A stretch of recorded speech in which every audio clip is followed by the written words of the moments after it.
Recording in progress. Good evening. I'll call to order first the Arvada Housing Authority for its meeting. Kristen Rush, if you'll call the roll. Here. Here. Councilmember Pfeiffer. Here. Commissioner Pfeiffer, I'm sorry. Commissioner Ford. Here. Commissioner Jones. Here. Commissioner Marriott. Here. Commissioner Simpson. Here. We have the minutes of the regular meeting of July 20th, 2020. Are there any changes or corrections? It was so long ago, I'm not sure we remember it, but I've seen none. Those will stand approved as presented.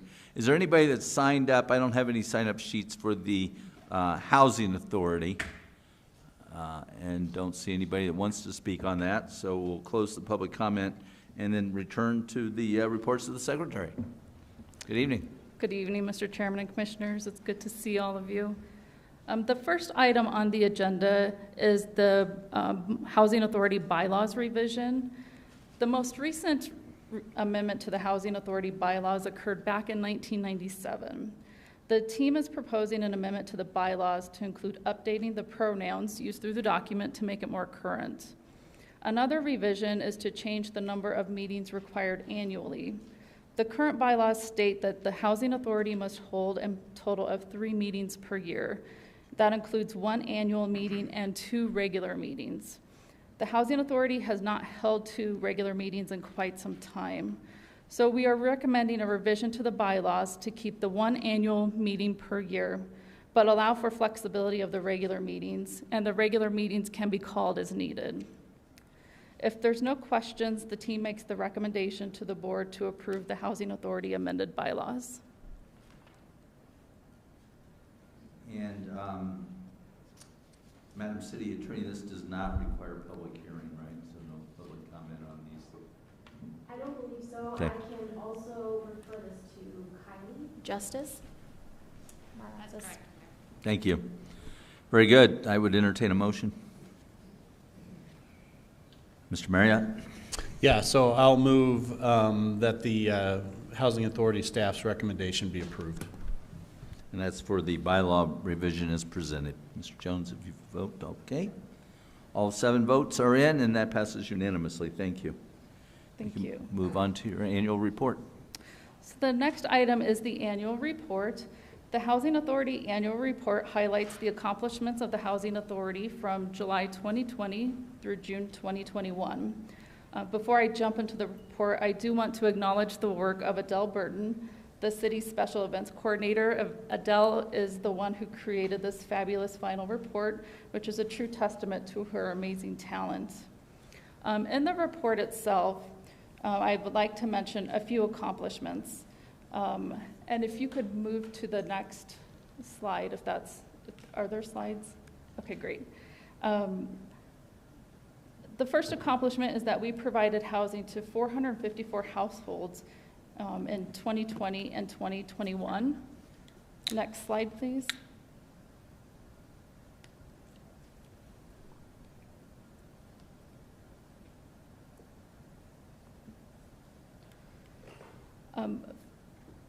Showing a bit about the people that we serve, 41% of the households are elderly, 57% of the households are disabled. The Housing Authority paid just under $5.5 million in rental assistance payments to landlords throughout this past year.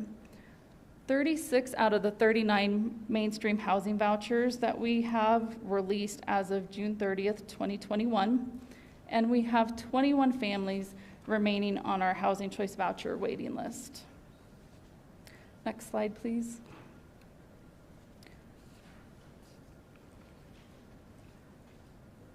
I think we went back a slide.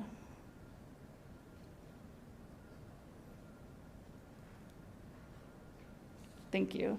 As far as our partnerships, Beyond Home, formerly Colorado Homeless Families, continues to be a very valuable partner of ours. We also are a member of Jefferson County's Heading Home. Jefferson County Heading Home is a subcommittee of Jeffco Connections with the vision to create a systemic response in Jefferson County that prevents and ends homelessness whenever possible. Next slide, please. Addressing homelessness. The Housing Authority received 30 mainstream vouchers in November of 2019, and the Housing Authority received an additional 9 vouchers in April of 2020 due to the COVID pandemic. The purpose of these vouchers is to assist non-elderly persons with disabilities who are homeless or at risk of homelessness. We're very proud to say that out of those 39 vouchers, 36 people now have a place to call home due to the Arvada Housing Authority and our strong partnerships in the community. 19 participants were direct referrals from the City of Arvada Homeless Navigator. And what I really want to highlight here is that these 19 households were people who met the definition of being chronically homeless, meaning that they have been homeless for at least 1 year or repeatedly homeless a number of times. And in addition to that, they have a disabling condition. I mention this because housing people who are chronically homeless, it's not always the easiest thing to do. It does take a considerable amount of resources in order to do so. Many require supportive services in order to remain housed. And our homeless navigator has been very successful in connecting all of these people with case management services so that they can maintain their housing. Out of all the 19 households, we haven't lost a single one, so we're very proud of that. And that really demonstrates the effectiveness and need for supportive services and partnership with housing. Next slide, please.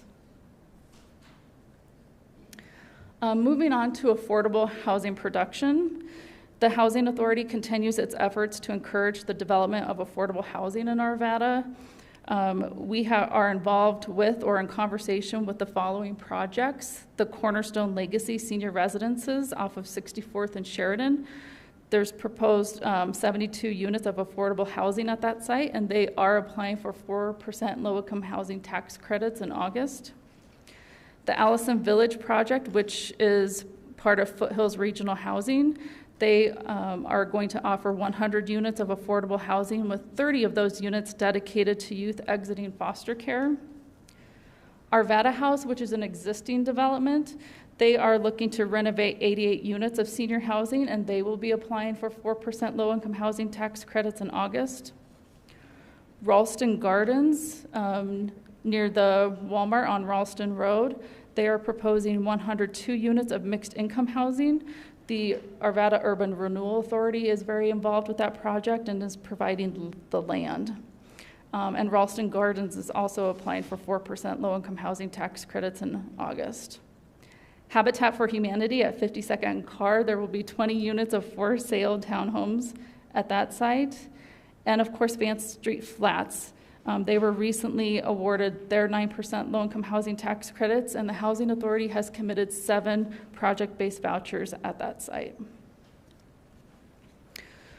Next slide, please. I'm sorry, you can go to the next one. Recommended activities looking forward: we will continue the efficient operation of the Housing Choice Voucher Program. We will continue to encourage and support the construction and rehabilitation of affordable housing in Arvada. We will continue our partnership with Beyond Home to promote self-sufficiency. We will continue our participation on the regional effort to address homelessness. And we will be accepting applications for the Housing Choice Voucher Program later this year. If there are no questions, staff recommends board approval of the Arvada Housing Authority Annual Report. Thank you, Your Honor. I move that we approve and accept the annual report from the Housing Authority. Votes are in. Passes. Did I clear it out before you got to vote? Let's do it again. That passes 7-0. Thank you. Thank you.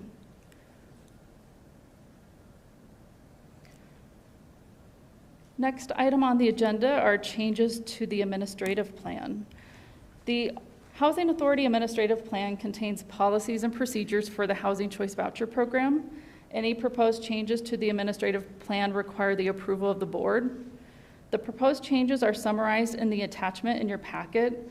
Those changes include an update to our selection criteria for the Housing Choice Voucher Program and the addition of project-based voucher policies to the administrative plan. And if there are no questions, staff recommends the approval of the Arvada Housing Authority Administrative Plan updates. Entertain a motion. Ms. Ford, question? Yeah, I have a question. So number 3, under the re-ranked preferences, could you just explain the re-ranking and reasoning for the re-ranking? Yes, so periodically we take a look at the preferences for the waiting list. So people who meet these criteria, they are ranked on the waiting list. In the past, those who people who had a disability, they were ranked higher than those who fell in the categories below. We are recommending to rank homelessness at the top of that list, so that we meet the recommendations or our strategic goals to do more regarding homelessness in the community.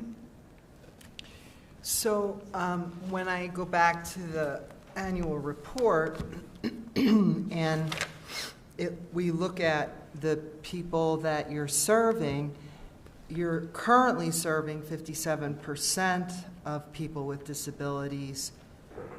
What's the percentage of homeless or at risk of being homeless currently?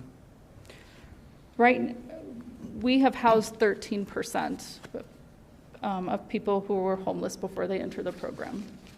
And by changing the ranking, how do you think that's going to change the percentage then of, of your people that you're serving?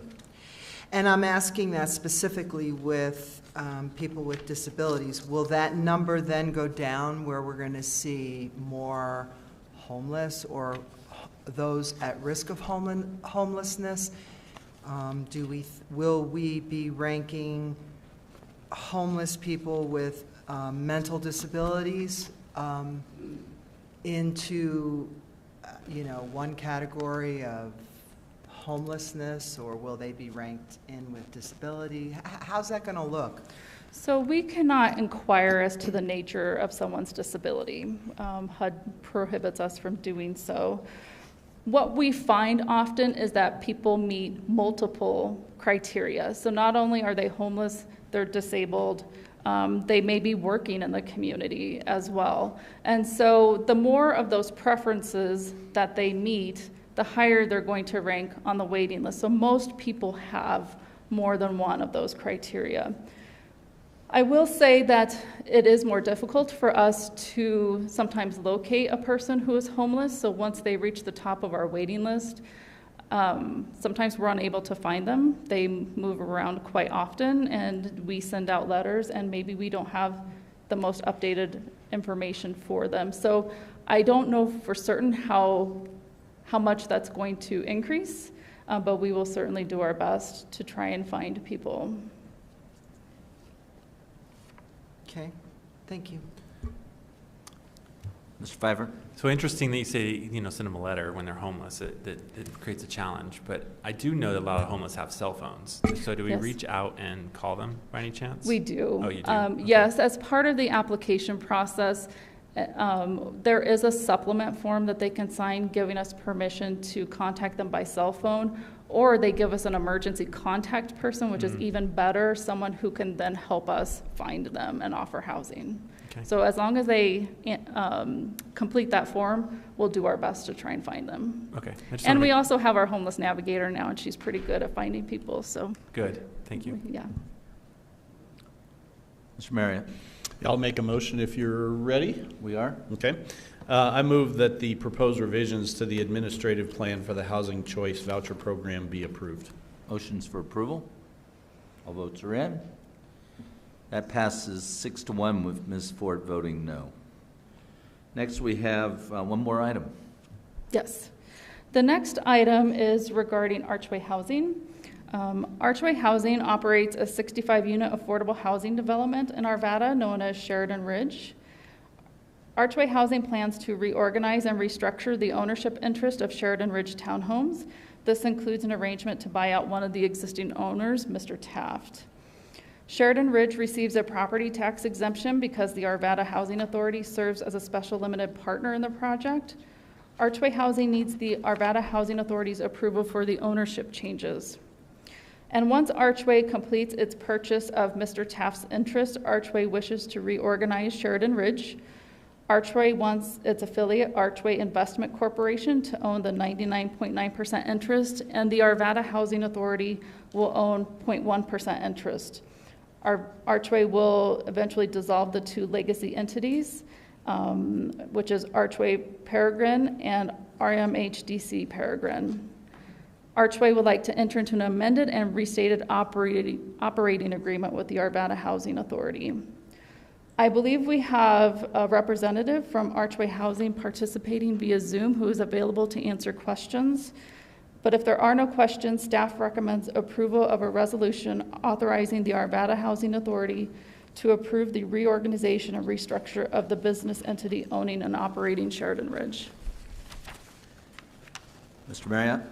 I have a question about this one. Correct me if I'm wrong, but was it about 2 or 3 years ago we forgave Archway from a loan from the city? Yes. And at the time, for them to be able to refinance their debt and get to a better financial position or something. So did that actually happen? It did. Okay. So we forgave what they owed us, they refinanced, now they're going to refinance and restructure again, it looks like. Yes. Okay. And is the purpose of this refinance and restructure just to buy out essentially one of their equity interests in the property, or is there more than that going on here? That's my understanding. Kylie, I don't know if you have anything else to offer. That is also my understanding, is it's to buy out the individual, Mr. Taft, and then to sort of restructure so that everything is under one corporation instead of multiple LLCs. And if you look at the structure map, the change in the entity itself to make it less complicated. But their counsel, I believe, is on Zoom if you want a further explanation. His name is Alex Gano. Okay. I just have one follow-up question, and either you guys can answer it if you can, and if not, maybe we ask him. At the time, if my recollection is correct, where we forgave the loan the city made to them, that we got some concessions for that. Some things like, I believe it was either some remodeling that was going to happen to the exteriors so that the places, were updated, or maybe it was some service providing on site. I don't remember exactly what it was, but my question would be, with this new restructuring and refinance, do those provisions that were agreed to when we forgave our loan, will those still apply, and will those still be followed through with? Good evening, Commissioners. This is Julie Stern. I'm the Director of Real Estate at Archway Housing. Unfortunately, the leadership that was at Archway at the time of the negotiation that Councilmember Marriott is describing is no longer on board. What I can say is that we do have a full-time service coordinator at Sheridan Ridge who is providing services to the residents, including a weekly food bank that is certainly intended to continue. And we also intend to use proceeds from the upcoming refinance to make some capital improvements to the property, including addressing some structural and drainage issues that have been ongoing. Part of our motivation for buying out Mr. Taft, the for-profit partner, is so that future cash flows from the property, we have more discretion to direct towards capital improvements. Okay, thank you. If there are no other questions, I'll entertain a motion. Mr. Marriott? Thank you. I move that our HA-21-01, a resolution authorizing the Arvada Housing Authority to approve the reorganization and restructure of the business entity owning and operating Sheridan Ridge located at 5275 West 66th Avenue be approved. Motions for approval. All votes are cast. That passes 7-0. Do you have any more business to come before us tonight? I don't. Thank you so much. Ms. Miller? Before you go, I just want to say great job. Oh, I thank mean, you. housing 454 people and 19 chronically homeless, your team is incredible. Your work is impeccable. So I just want to say thank you to you and to your entire team for all the work that you have done. We are Thank you. very, very proud of you. I appreciate all of your support. Thank you very much. Thank you. Okay, with that, we'll adjourn the Housing Authority, and I will call to order. We'll be the same people in the same seats, but we now wear different hats. I'll call to order the City Council meeting for the Arvada City Council for July 19th, 2021. And with that, I'll call upon Mayor Pro Tem Dot Miller. Thank you, Your Honor. If we could pause for a moment of silent reflection, please.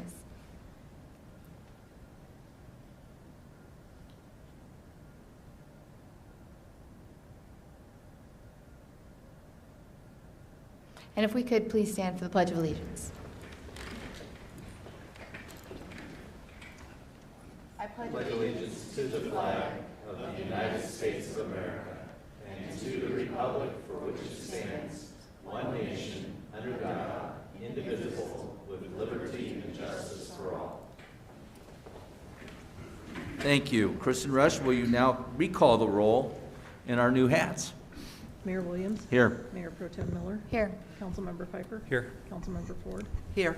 Councilmember Jones. Here. Councilmember Marriott. Here. Councilmember Simpson. Here. Very good. We have minutes from June 23rd and June 28th. Are there any changes or corrections?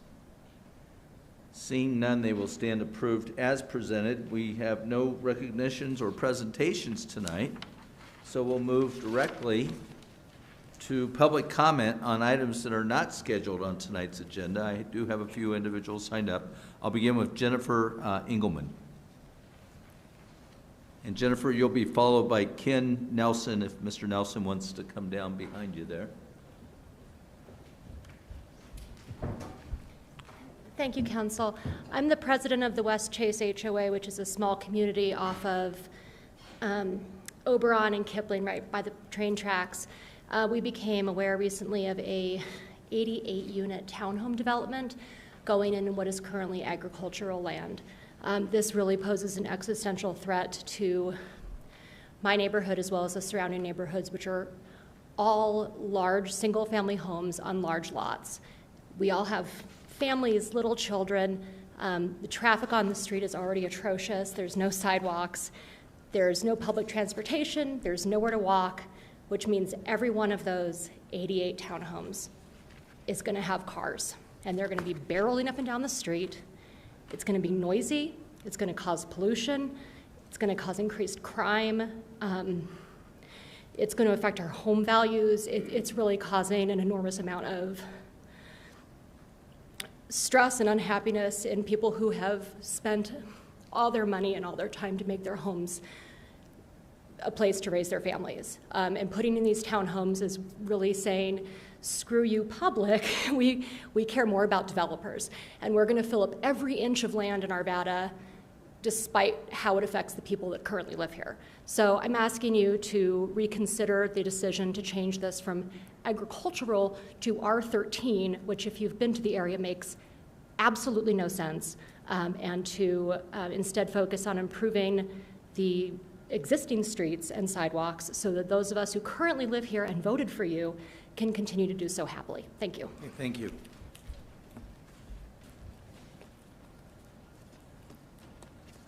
And Mr. Nelson, you're next, and then Eric, is it Simic? Good evening. I'm Ken Nelson. I live at 10182 West 70th Drive in Arvada at Cancrest. I would like to provide you with a little history of Cancrest subdivision platted in 1973. Water and sewer service provided by Arvada, and all water rights were purchased by the city of Arvada. This was while it was still in our Jefferson County. Fire protection provided by the then named Arvada Fire Protection District. Cancrest subdivision originally submitted to entry from 72nd Drive onto south onto Miller, changing Miller Street to 7th Drive by Arvada to further extend to Kipling and terminating access to 72nd. That's why it was renamed. Given the 70th Drive termination access, low slope underpass to the railroad will start at what is now Lee Court.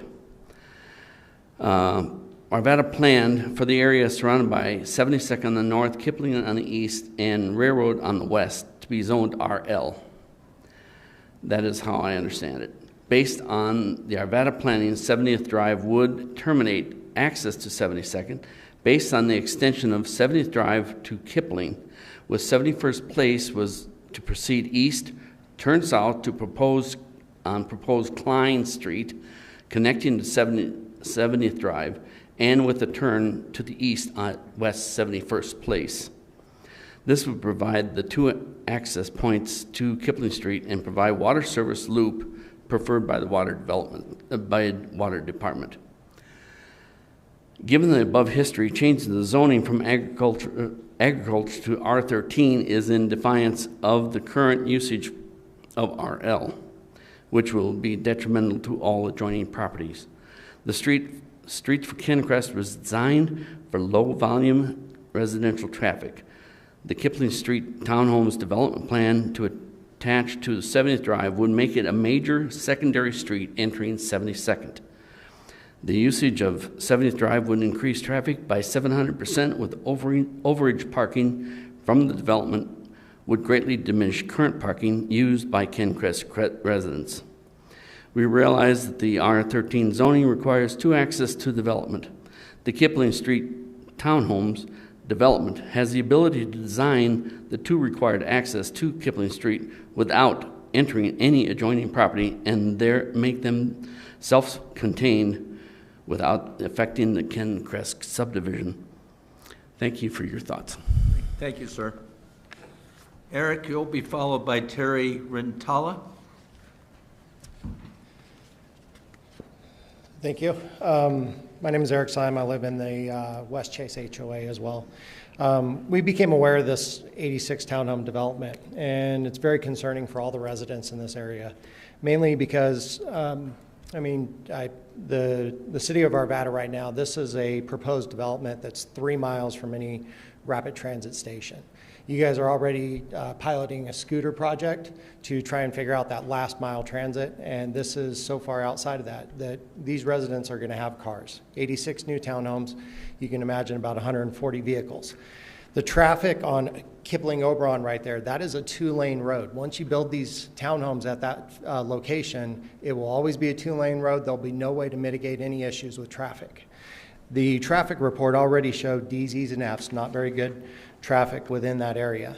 But there's other areas for concern within this, this development. Parking. The proposed development's 174 parking spaces in the garage. As you guys all know, 2-car garages don't fit 2 cars. There's only 12 driveway spaces, 10 off-street spaces, and 2 accessible off-street parking. You got a total of 24 parking spaces for 86 townhomes. Just to put this in reference, the Superior Townhomes development, also done by Remington Homes, had 110 parking spaces for 64 places. Again, the height of these buildings is not meeting the surrounding areas. If you look at something like Candelas, where they went ahead and they put townhomes out there, those are all 2-story townhomes that fit the aesthetic of the surrounding community. This R13 designation, however, didn't allow for that. And the proposal for 88 units, 6.83 acres of land, is one of the highest density projects that the city of Arvada has done. It does not fit this area whatsoever. But one of the biggest issues about this whole project is really how the R13 zoning was approved. This was not, none of the residences in the communities were notified. This was done as part of the adoption of the Land Development Code. The very first thing of the Land Development Code said was to better align with the comprehensive plan of 2014. This land was zoned residential low-density residential in the 2014 plan, and somehow it got snuck through during the rewrite of the Land Development Code. So nobody was notified of this, and there were no public meetings, and so we've now been put into a position where we have to reach out to the city council and request that you guys review the decision to actually make this land R13, which it should have never been done in the first place. So, thank you. Thank you, sir. Terry, you'll be followed by Dennis Connor. Greetings, council members. My name is Terry Rentola. I live at 9747 West 70th Place in Arvada, the street that tees right into Kipling that will progress through the development if it's built into the cul-de-sac. This project number is DA 2021-0049 for your perusal later. As Eric said, this project is a great concern for the citizens and the surrounding neighborhoods. I've lived here for 35 years on that particular street, and Arvada for 60 years. I believe the traffic study that was commissioned by Remington Homes is insufficient. It was done during the pandemic, and it was adjusted in some form, not sure how. It also failed to measure any traffic eastbound on my street, which there is quite a bit, especially with the Mormon church and basic traffic of the residents, and northbound on 70th Drive, the cul-de-sac street. There was no traffic measured in those regards. We're also confident, or I'm also confident, that this is going to become a shortcut route to get past the 72nd and Kipling logjam, if you will, at rush hours on every day of the week. Once a Google mapping car drives through it, they're going to come down through the subdivision, cross over down my street, go up Independence, and bypass the entire traffic jam at the traffic signal. There's too much density on the sites, as other people have noted. 86 units, 13 units per acre. It doesn't fit the character of the area. Anything near here is, as they've mentioned, single-family homes with values prior to this market escalation of over $700,000. There's definitely not enough overflow parking. It's totally insufficient, in my opinion. If there's if they say they were all two-bedroom units and there's 2 adults, that's 2 cars. If they have somebody else helping them with rent, that could be 3 or 4 cars per two-car garage type units. And that's not counting any kind of holidays, 4th of July, Memorial Day, where somebody might have 3 guests over and they all come in a car type. Where are they going to park? They're going to park on the feeder streets and the connector streets, such as mine. Lack of road improvements on Kipling. I think this road was originally built in the mid to early 50s. I believe it was probably moderately improved somewhere in the mid 70s and probably hasn't been touched much since then. I don't believe that Kipling south of 72nd can handle this additional 649 trips a day.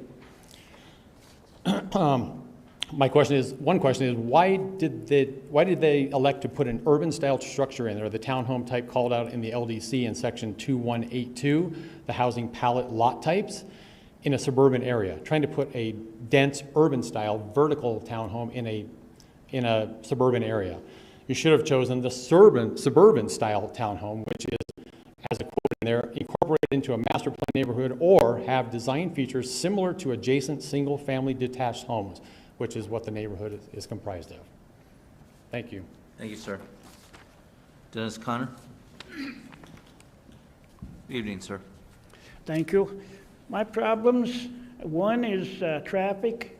If we come north come down on I-70, I-76, northbound Wadsworth, number 1 lane to go north is backed up. People come up number 2 lane. Next thing you know, when you get the green light, they're cutting you off, getting over into number 1 lane. You get up a little more of them are cutting you off to get over into the turn lanes. You go west on 52nd, still people in the number 2 lane cutting you off across number 1 lane, getting into number 2 or number 1 to go south behind Costco. I've talked to several officers. A couple of them, that'll cause more problem if we write tickets, it'll back traffic up. And a couple of them says, we'll check it out. And I have never seen anybody enforcing anything on that section of turns. I know Wadsworth is on the highway. The city doesn't want anything to do with it. But on 52nd is city property. And like I say, I've lived in this area for 42 years and I've never seen any enforcement there. The other problem I've got is the water ditch that comes between Garland and Holland in the 5400 block. Several years ago, the city enclosed it, so it's dirt back there and weeds. This year is a little bit extra. I have mowed it 5 times. 3 times it's been knee-high. The other 2 it's been down a little bit.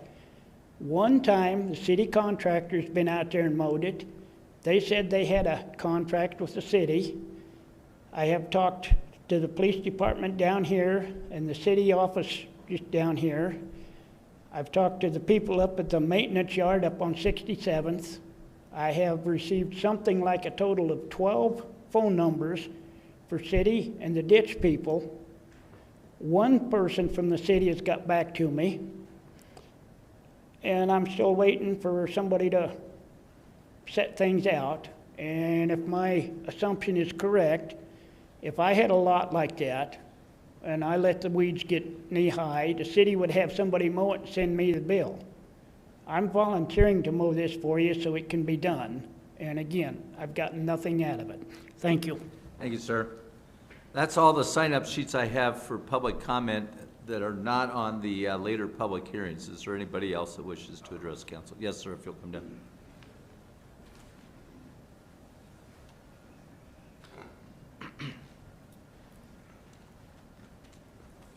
Hello. This is regarding the Kipling Street townhomes as well. We bought this Sir, home your 32 name- years ago. Sir, your name and address? Oh, Chris Gordon, 10102 West 70th Drive, Arvada, 8004. Thank you. Yeah. So we bought this home 32 years ago. The main reason we did it because it was zoned agricultural, meaning that we'd only have one immediate neighbor. Our house is the last house in the block of the cul-de-sac. Being an immediate neighbor to this project, we believe it should have been a written letter to the rezoning. I was told it was in the Arvada Press, but I don't always read that. So we feel this was done to hide it from the neighbors who would have protested it and who would be affected the most. With this project being 3 stories high, we will lose all of our privacy as we have a swimming pool in our yard.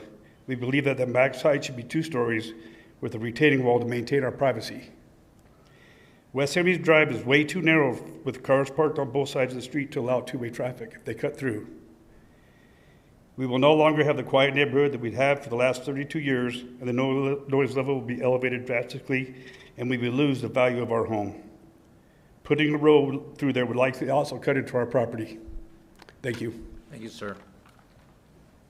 Anyone else? Let me indicate something about our public hearing and our process. Yes. Oh, we have 3 more on Zoom? Okay. Sorry.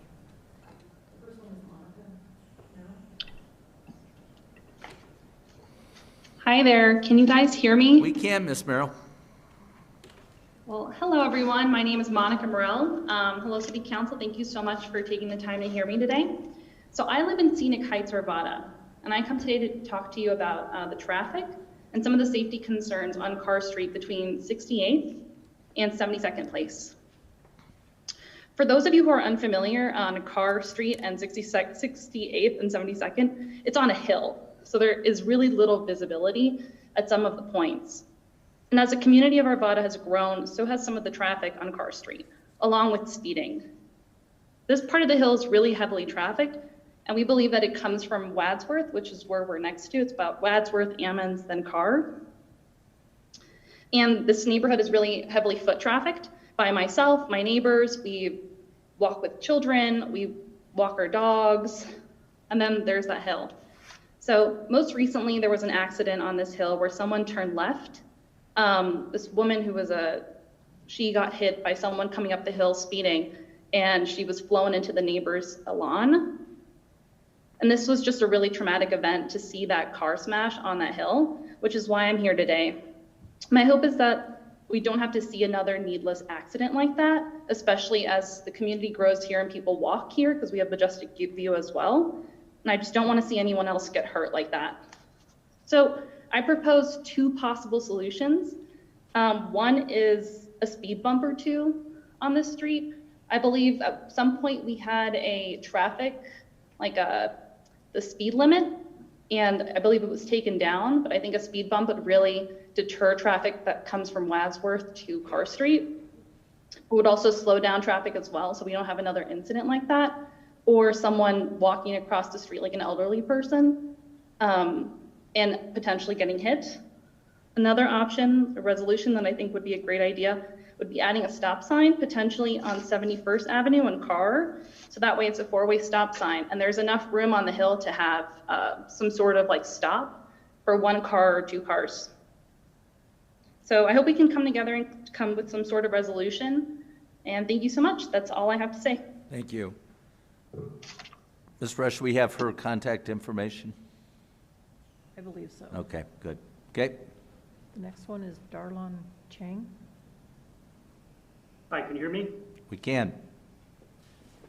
I'm Darlon Chang at 6876 Juniper Court. As a resident of the Geos neighborhood in Arvada, I am deeply concerned by the developer's decision to install natural gas lines in the next phase of Geos without involving the residents in the decision-making process, and after a press release stating plans to build upon the project's sustainability-driven vision by continuing to build net zero homes. After sharing my story with Inside Climate News and the Colorado Sun of moving my family to Geos so that my daughter could grow up with a personal transition away from fossil fuels, I was contacted by readers who wanted to know when they could buy a net zero Geos home or one like it. It would sadden me greatly to tell them and future readers that they can no longer buy a net zero home in Geos Phase 2, and that I would have to refer them to another development truly committed to net zero building. Many of my Geos neighbors and I feel compelled to inform the public and our legislators and local and national media about how net zero building cannot coexist with natural gas lines. Now net zero is synonymous with all electric. The decarbonized all electric homes of Geos Block 10 are a source of pride for the city of Arvada and the state of Colorado, as shown by national interest from CNN visiting in April and a Time Studios documentary crew that just finished filming at Geos this past weekend. There have been international articles published about how I moved my family to Geos in Spain-based Climatica and Germany-based Der Spiegel. Colorado Public Radio recently broadcast and published a story about the opposition to natural gas lines at Geos, which got the attention of our state representative, Brianna DeTone. It should be clear that it would be a colossal embarrassment for Geos Phase 2 homes to be built recarbonized with natural gas. Representative DeTone circulated a joint letter that was signed by 12 concerned state legislators and sent to Peak Development and Green Finders Homes along with Arvada City staff members. In contrast to the responsiveness of our state legislators, my Geos neighbors and I have received no response to our multiple communications with city council members. Peak Development and Green Finders Homes also must address health concerns that affect owners of homes that use gas for cooking, heating, and cooling. The health concerns include, but are not limited to asthma, premature death, pulmonary disease, cardiovascular illness, and impaired brain development.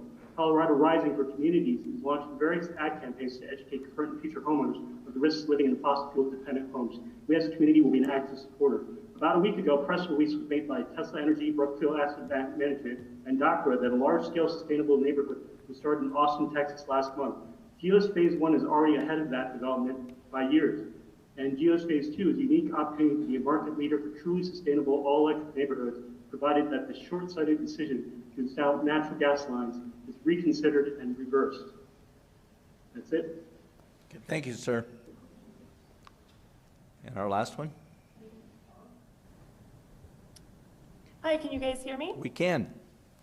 Hi, thank you so much for speaking with me today. My name is Kate Haug, and I am also a resident at Scenic Heights in Arvada at 8360 West 70th Avenue. And it's right at the intersection of 70th and Carr. I'm also here to talk a little bit about the traffic and the speeding that's been happening down Carr Street pretty consistently.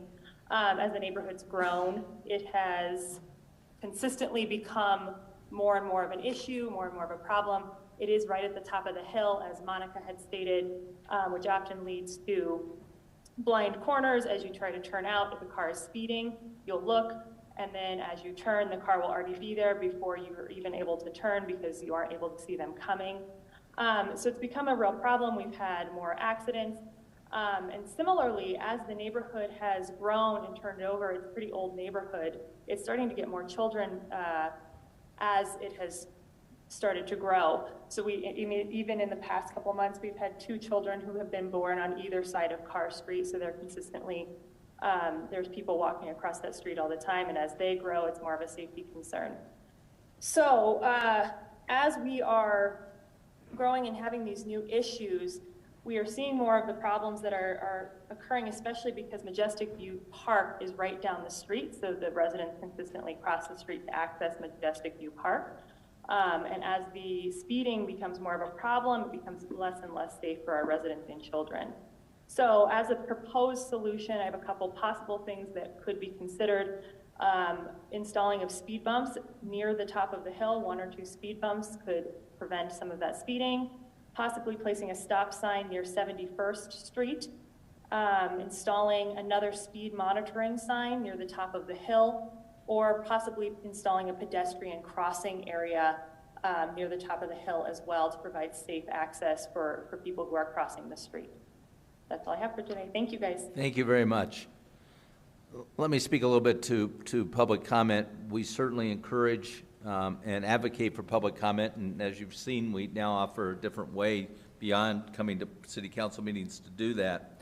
During public comment, it's your time to speak. It's not our time to debate with you or to really even answer specifically your questions. What we do, for example, this last speaker, our city team will have our traffic department look at those requests and suggestions and get back to them in terms of, is this something we can look at? Is this something we might be able to do? With those of you who are testifying tonight, or not testifying, giving public comment, because testimony is a little bit different. Those of you who are commenting tonight on the Kipling townhome proposal, that's obviously something that's not on our agenda tonight. It was appropriate for you to come forward and give us your comments. Understand that this is going to be something that's going to be dealt with administratively, and that if you don't like the outcome of that administrative procedure, there is indeed an appeal process where it can come back before City Council for us to review what the director has done in terms of his decision to either approve or to deny that project. Once that happens, at that point it becomes quasi-judicial. That's where we sort of sit as judge and jury, and we will consider that evidence that's properly before us. And we're going to make it very clear that folks have good information as to what they can present, what we can consider, what we have to ignore as part of that process. So from a legal perspective. And so stay tuned, stay involved, stay engaged. I know that our Community and Economic Development Director is being very attentive to this. He's reaching out to individuals who have specific questions for him. If you direct comments or questions by email to City Council, we're simply going to refer them on back to Ryan for his consideration, because that's the process that's going to happen on this. But there will become a time where if this does become something that we consider at an appeal process, you will indeed have an opportunity to be able to present it at that time too. We appreciate your comments tonight. Thank you for coming, and now I'll move on with the rest of our agenda. We have just one item on our consent agenda tonight. That's a resolution granting a non-exclusive public utility easement to the Public Service Company of Colorado, which many of us know as XL Energy, for the construction of utility lines in Holistic Health and Fitness Park. Mr. Marriott. Thank you, Your Honor. I move that consent agenda item R21-093 be approved. Motions for approval of the consent agenda item. All votes are cast. That passes 7-0. Next, we have a couple resolutions. First is a resolution authorizing an intergovernmental agreement between the City of Westminster and the City of Arvada regarding the resurfacing of Garrison Street, 88th Avenue south to the city limits. Mr. Devon. Yes, Mr. Mayor, members of the council, we've entered into similar intergovernmental agreements with the City of Westminster on shared roadways such as West 88th Avenue. This is actually the Garrison Street that is south of West 88th Avenue that we share with the City of Westminster. Similar to previous intergovernmental agreements, we're requesting the approval of this intergovernmental agreement so that we can work together and share resources to get this work done. The City of Westminster will be managing the project, will be contributing funds to support the completion of that project, and we are requesting the City Council's approval. Mr. Pfeiffer. If any questions, I'll make the motion.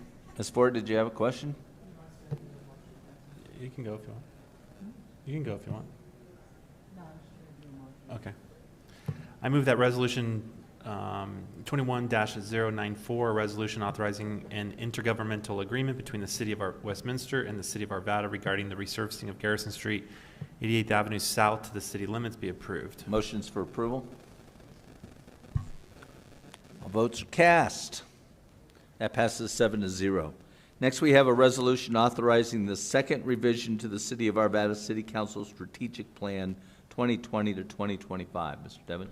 Yes, Mr. Mayor, members of the council, I'm actually going to ask Innovation and Performance Manager Kelly Hartman to provide you with a brief presentation.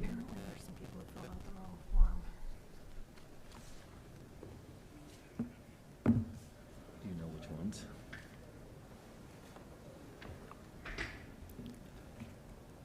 Go ahead.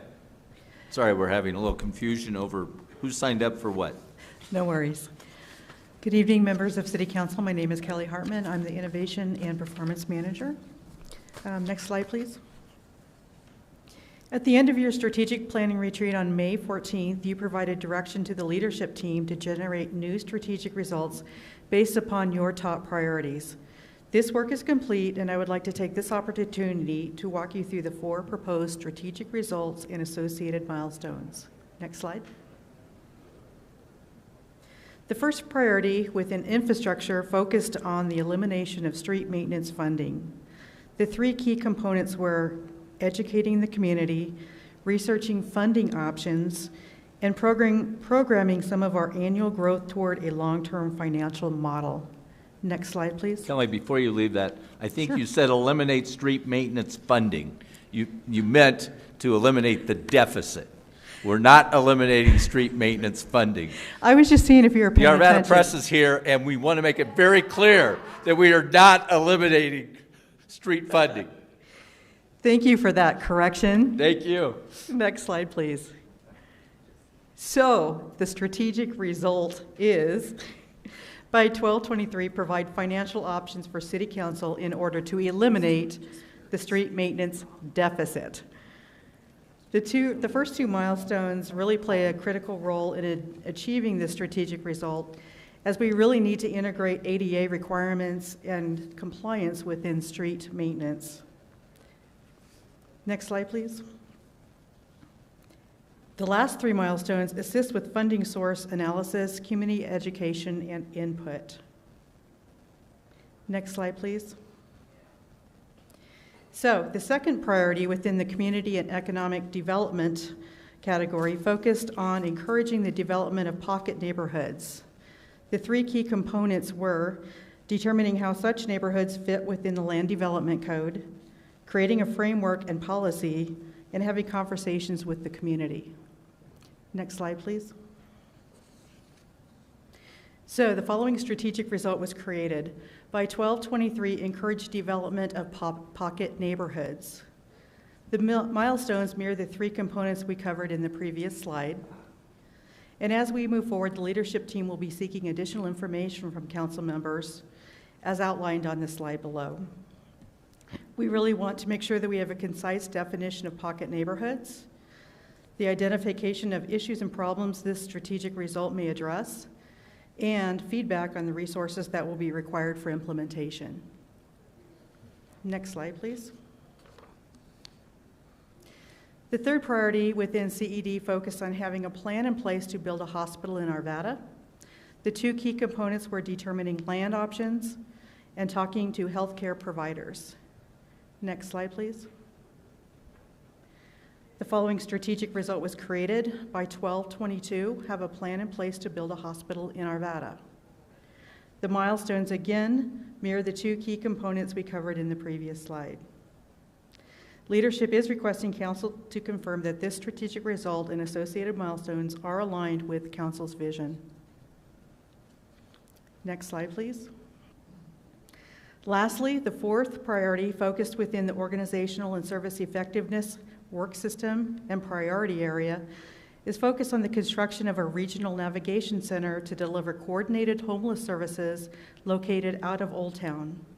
The two key components, actually there are three key components, are to determine an approach strategy, to determine venues, and to determine the overall cost. Next slide, please. The following strategic result was created. By 12/24, construct a regional navigation center to deliver coordinated homeless services located out of Old Town. The four associated milestones address potential IGAs, tax credits, closing actions, and actual construction. And again, leadership is requesting council to confirm this strategic result and associated milestones are aligned with council's vision. Next slide. So with that concludes the presentation. I'd like to take a few minutes to address any comments and/or questions you may have at this time. Okay, any council questions? Ms. Simpson? Yes, thank you for that, Kelly. You took what came out of a very full day and you truncated it down very succinctly, and bravo, because I struggle with being succinct, so well done. Speaking for myself, I'm very excited about a lot of these priorities. They are certainly things that I've been focused on in my couple of years here so far. The pocket neighborhoods is the essence of placemaking. The hospital, for those who aren't aware of our demographics, we have one of the highest ages of the entire metro area. We have a lot of seniors aging in place, and so a hospital is critical for getting those healthcare services to our residents as soon as they need them. So, and as well as just homeless navigation, we need to provide all the wraparound services and get people on their feet. Our housing authority earlier this evening shared just how well those programs work when they're done, and so we need to be encouraging those and getting people the resources they need. So I, for one, am very excited. Thank you. Thank you. Any other questions? I guess my question is, you've indicated there's some things you need further guidance from City Council on. When do you expect to get that? We were asking for a resolution tonight, and then we would be coming back to you with some questions about the one strategic result within the next month or so. Okay. So tonight's the easy one. Ms. Miller? I can make a motion if nobody has any questions. You may. Perfect. I move that R21-095, a resolution authorizing the second revision to the City of Arvada City Council Strategic Plan 2020 to 2025 be approved. Motion's for approval. All votes are cast. That passes 7-0. I understand we had a couple of individuals who signed up to speak for public comment who unfortunately signed up on the wrong form. I thought they were signed up to on the form with large print regarding West 64th Avenue annexation and rezoning. But actually, are these individuals still here? Okay. Yes, Tom. Come on, Tom. You're not usually shy. You heard me say, is there anybody else that wants to talk? DeAgostino. Very good. I've learned. Yes. Good to see you, sir. You've done well. Thank you. Thank you. I apologize. No. Thank you very much. It was my mistake on that form. No problem. Thank you for this opportunity to express my opinion on matters that appear to affect us all. As has been discussed in many meetings over the past 18 months, there are concerns over issues that affected us in the city of Arvada that were never put on the ballot. There are issues that have been put on the ballot that may have been compromised by groups that want to gain power for any means possible, and the results of some petitions have been called in question, but I'm not here for that. In some of the meetings I've attended here, there have been accolades handed out to many deserving officials, and particularly our local police department, for their outstanding service we have received. But there's also a dark side to the local politics that people try to quash, and these need to be called out. If we can praise others for their great service, then we should also bring to light some of the darker issues we face in Arvada and Jefferson County, Colorado, that affect us all. Many of the medical mandates forced on us are coming to light now, and there's no science behind them. People could disagree whether you should be vaccinated with a drug that has not been approved, but that is not what I'm here to address. The rights of those who live in Arvada should be preserved for everyone, not for those on one side of the debate or the other. We still have free speech, or I sure hope we do.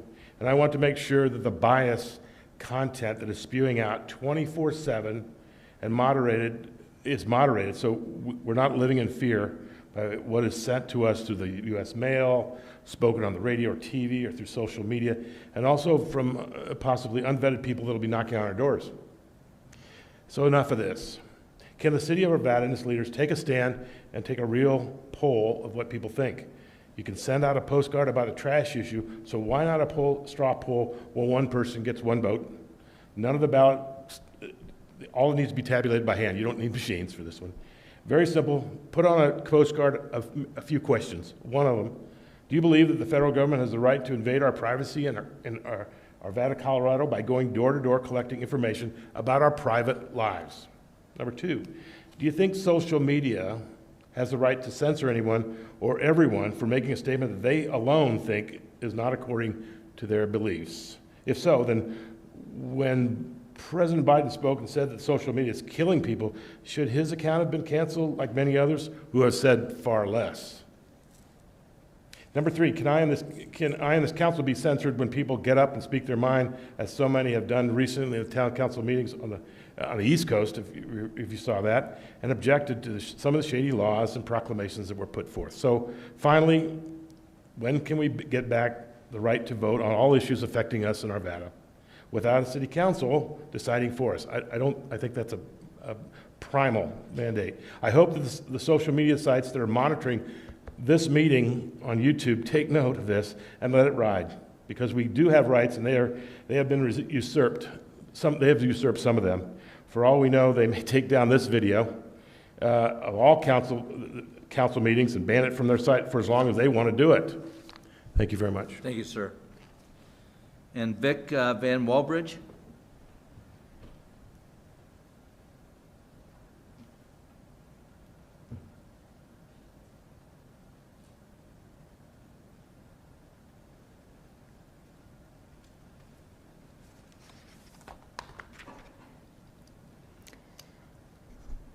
My name is Vicki Walbridge, and I live at 7938 Quail Street, Arvada. I wasn't going to speak again tonight, but I'm too angry to stay home. Recycling sounds like a good thing, and actually most people do recycle. But you allowed one special interest group to form a committee within the city for one sole purpose: to force their religion on all of us, and in doing so, you have infringed on our constitutional rights. It's no secret these sustainability committees are sponsored by EcoCycle, which is a definite conflict of interest since they received the contract for recycling. And all of this might have gone under the radar if you had allowed the residents to vote on this issue, but you didn't. The previous city council had determined this issue would go to the voters. However, when the last election gave this special interest group a majority of 1, this group saw the perfect opportunity to push this through during a pandemic. And it still might have gone under the radar if your city staff, I'm referring to your city manager's office, had not done such an abysmal job of negotiating and ordering trash bins when they had no idea how many were going to opt out. First of all, it's not their money they're spending. And second, they are not trained to negotiate a contract with a multi-billion-dollar company. This is clear discrimination, as you have now established 2 tiers of citizens: those who do not live in HOAs and who have exercised their legal right to support free enterprise and choose their own provider must now pay the mafia-style extortion fee. The final numbers aren't in yet, and I do believe this number will be higher. But just basing this on the number I received on June 25th, Republic will be getting an additional $373,218 per year for providing no service because your unqualified city staff and ultimately 4 members of this city council voted for this mafia extortion tax. That number does not include any of the 8,516 households the city had no response from as of June 25th, so this number will definitely increase. This extortion tax is not okay with all of us who opted out. I have to really question why you forum members of council who approved this, thought it was okay to discriminate against a certain group of your citizens and penalize them. And to make it even worse, you are adding it to the water bill and putting a lien on our homes if we don't pay it. Clearly discriminatory. So I will end this evening with this suggestion. If you are going to allow a special interest sustainability committee, then we need to have another special interest committee formed to provide lawful oversight of our constitutional rights. Thank you. Thank you, ma'am. Okay, we have one short first reading. Thank you, Your Honor. I move that Council Bill 21-025, an ordinance authorizing an additional appropriation to the Community Development Fund for fiscal year 2021, be approved on first reading, ordered, published, and in full, and public hearing to be set for August 2nd, 2021 at 6:15 p.m. Motions for approval on first reading. All votes are cast. That passes 7-0. We'll move on to our public hearings. I'll open the public hearing for the second substantial amendment to the 2020 Community Development Block Grant Annual Action Plan. Mr. Devon? Yes, Mr. Mayor, members of the council. This item that is before you today would provide an additional $406,470 to the annual action plan. It's the additional funds from the Community Development Block Grant Program, specifically to deal with the COVID-19 related situations. The eligible activities that we would intend to use these funds for is to pay for an additional housing navigator position that would include the salary, benefits, and other costs associated with that position to continue to support finding housing for homeless individuals and others that need such services. Also for services such as emergency housing, food, mortgage and rental assistance, eviction prevention, and case management for some of our low-income neighbors. These are funds, again, that were provided by the federal government in line with similar allocations for the CDBG program. If you have specific questions on any of this, I know that our housing manager, Carrie Espinosa, is still here. Otherwise, we would recommend the approval of this action before you. Actually, I apologize. What you're supposed to do tonight, or what we're recommending you tonight, is to open the public hearing, take any testimony from anyone here, and then close the public hearing in line with the usual direction associated with Community Development Block Grant funds. Very good. Is there any member of the public that wishes to address City Council with regard to the second substantial amendment to the 2020 Community Development Block Grant Annual Action Plan? Seeing none, I'll close the public testimony portion, and we do not take any further action tonight. Is that correct? Okay, very good. With that, I'll move on and open the public hearing on Council Bill 21021, an ordinance adding section 62-62, interference with staff, faculty, or students of educational institutions of Article 2, miscellaneous offenses of Chapter 62 offenses to the Arvada City Code. Mr. Devon? Actually, Your Honor, Nora Stenson, Deputy Okay. City Attorney, will be handling the presentation Very on this good. Ms. ordinance. Stinson? Thank you, and good evening, Mayor Williams and members of City Council. As Rachel said, I'm with the Arvada City Attorney's Office, and I'm here to introduce the proposed school interference ordinance. As you all know, our area schools are safe environments for both students and school employees. Occasionally, disruptive incidents occur. Most of these are very minor. They are handled by school officials. Unfortunately, a few more serious incidents happen each year, and some of those involve physical fights or altercations. Years ago, the Colorado legislature recognized that fighting in schools was disruptive to school operations. As a result, the legislature created a school interference law. Arvada does not have this type of law, so those involved in fights at schools or at other school activities in Arvada are usually charged into the state court system. City team members believe most cases involving fighting at Arvada School should be charged into our municipal court. This is less burdensome for our juveniles and for their families.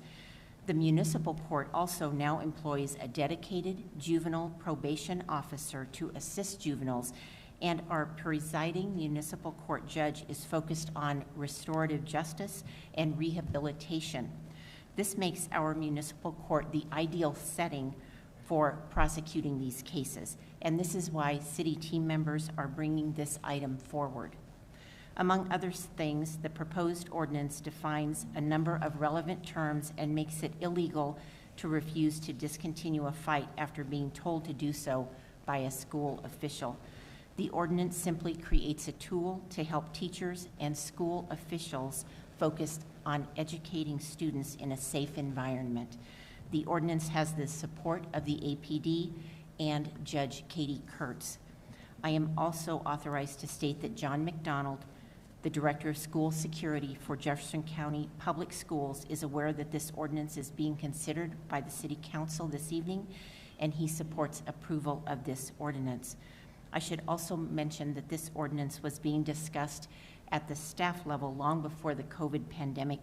We tabled the discussion when our schools went to remote learning status. Now that our schools will return to in-person learning this fall, we wanted to bring this ordinance to City Council for consideration.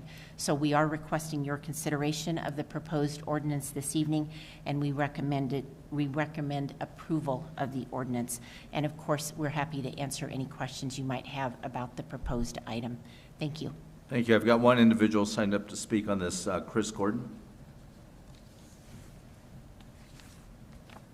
I'm wondering if Chris Gordon intended to speak on one of the other items.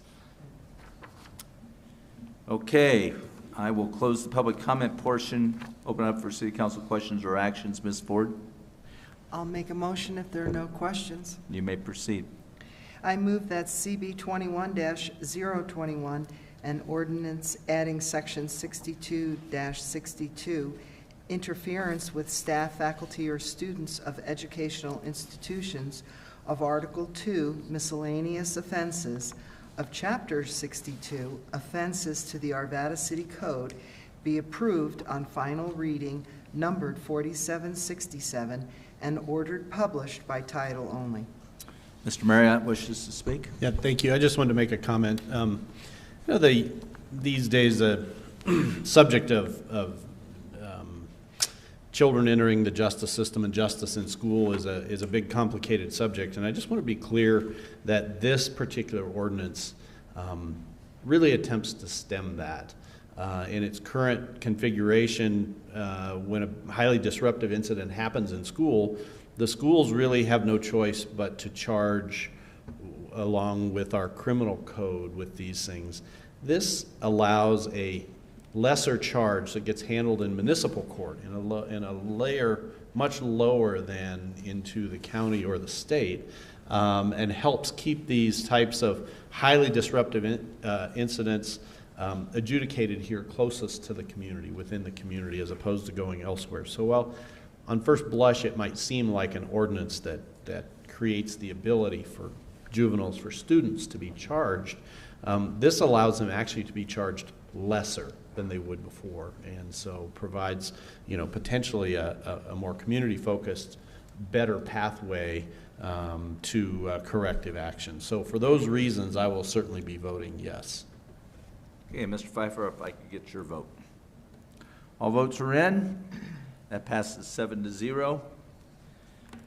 I'll move on then to Council Bill 21022, an ordinance amending Section 1.5, General Penalty, continuing violations of Chapter 1, General Provisions, and Section 58-41, classification of violations of Article 2, trial by jury of Chapter 58 Municipal Court of the Arvada City Code. Ms. Morris, are you handling that one? Ms. Denson will also be Okay. handling this one as well. Ms. Denson? Thank you, Ms. Morris. Again, good evening, Mayor Williams and members of council. I'm here to introduce this ordinance. In crafting this ordinance, we spoke with presiding judge Katie Kurtz about the protections that we offer for juveniles in our system. She brought to our attention and that Colorado state courts provide jury trials for juveniles in very limited circumstances and generally only in the most serious cases. The state court system is designed to shield juveniles from stresses surrounding jury trials. It allows those involved in juvenile cases, and by that I mean the juvenile defendants, their parents, the attorneys involved, court staff, probation officers, and the like. It allows everyone involved in juvenile cases to focus on trying to right whatever wrong may have occurred, as well as the juvenile's rehabilitation, instead of focusing on the very strict procedures around jury trials. Arvada's system differs from the state court system in that juveniles here remain eligible for jury trials. This no longer comports with best juvenile justice practices, so presiding municipal court judge Katie Kurtz has recommended that we amend the code to eliminate the possibility of a jury trial for these juvenile defendants. The proposed ordinance removes the possibility of a jury trial for any child under the age of 18. It also removes the possibility that a juvenile may be sentenced to detention as punishment for any municipal code offense. The proposed ordinance has several benefits. Those are listed in the report to City Council, but among the highlights, the proposed ordinance aligns Arvada's juvenile justice system more closely with the goals of Colorado's juvenile justice system, which is designed to be less formal and less adversarial than regular adult criminal proceedings. The proposed ordinance provides increased confidentiality for juveniles ticketed with offenses in the municipal court, and it also allows those involved in juvenile cases, as I mentioned, to address and focus on the underlying issues causing the juvenile defendant to act out and to seek outcomes geared toward rehabilitation and restoration. We are asking that you consider the proposed ordinance tonight and that you approve it. And of course, if you have any questions, we'd be happy to answer them. Thank you. Very good. Is there anybody from the public that wishes to address City Council on this ordinance amendment? Seeing none, I'll close the public comment portion, open it up to comments. Mr. Jones? I have a question, and I'm not questioning it. I'm just have a clarifying question. It states that it removes the possibility that a juvenile may be sentenced to detention. Does that in any way limit the judge's ability to make a judgment if we're removing that detention category? No, Mr. Jones, thank you for the question. All that it does is it just eliminates the possibility that a child could be sent to detention if the child is adjudicated on the offense. So there are a number of other penalties that the court might impose if the child is adjudicated on the offense. It's just that they cannot actually be sentenced, so to speak, to detention. As a juvenile? Correct. Okay. And detention is basically kiddie jail. Right. Right. Okay, I just wanted to, be clear that that's what that meant. So, okay, that was the only question I had. Thank you. Great. Ms. Ford? I was going to make a motion if there were no other questions. Mr. Pfeiffer, did you have a question? Well, I was thinking the same thing that Mr. Jones was, but another question around that is if they're going through the municipal courts for whatever offense, and then there's a probation officer involved. Now, how about if they violate the probation? I mean, it's a tool in the tool shed, and I'm curious why we're removing the detention part. Does it So the handcuff us? judge would still have options relating to contempt if a defendant did not comply. So there certainly might be possibilities around that relating to contempt. But it's clear that our juvenile justice system is moving away from detention, at least at our level, detention for juveniles as the actual punishment for the offense. For the initial, but if there's other issues that come up afterwards, the judge would still have certain contempt powers. Okay. As any judge would. Okay. All right. Thank you. Okay, Ms. Ford, you may make your motion. Thank you, Mayor. I move that CB 21-022, an ordinance amending Section 1 through 5, general penalty, continuing violations of Chapter 1, general provisions, and Section 58 to 41, classifications classification of violations of Article 2, trial by jury of Chapter 58 Municipal Court of the Arvada City Code be approved on final reading, numbered 4768, and ordered published by title only. Motions for approval, Mr. Jones. Thank you. All votes are cast. That passes 7-0. With that, I'll now open the public hearing on the next 4 items. The first is a ratification and approval of CP 2021-0003, a resolution by the Planning Commission for the City of Arvada, Colorado, to amend the 2014 Arvada Comprehensive Plan land use designation pertaining to 15812 West 64th Avenue from LDR, low-density residential, to MDR, medium-density residential. Same time, we'll consider R21-096, a resolution setting forth certain findings of fact and conclusions as to the annexation of certain land into the City of Arvada, Colorado, 15812 West 64th Avenue. And Council Bill 21023, an ordinance annexing certain land into the City of Arvada, 15812 West 64th Avenue in the County of Jefferson and State of Colorado. And finally, Council Bill 21024, an ordinance rezoning certain land within the City of Arvada from Jefferson County A2 Agricultural to City of Arvada R13 Residential 13, and amending the official zoning maps of the City of Arvada, Colorado, located at 15812 West 64th Avenue, from low-density residential to medium-density residential. Mr. Devon? Yes, Mr. Mayor, members of the council, we'll have Planning Manager Rob Smetana introduce these items. Thank you. Mayor and members of council, as mentioned, the applicant is requesting ratification of a comprehensive plan amendment and approval of annexation and rezoning. The site currently consists of 2 lots, 1 vacant and 1 occupied by a single-family home, and is approximately 2 acres in size.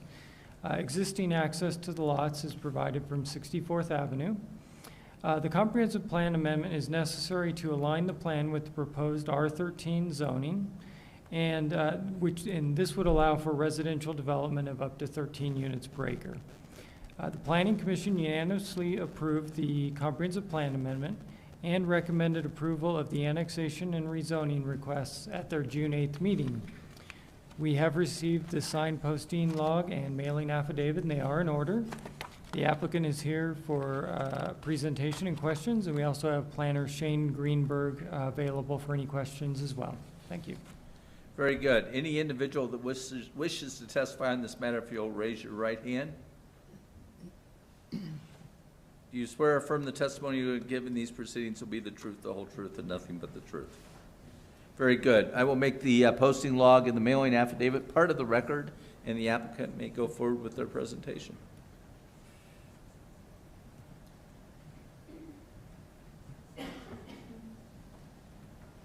Hello, my name is Alina Randall. I'm a civil engineer with CBO Consultants in Inglewood, and we've been working on this project to get the annexation in order.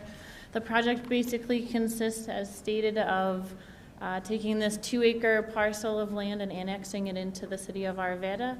I think there should be another exhibit, right? Yeah, well, it doesn't read very well.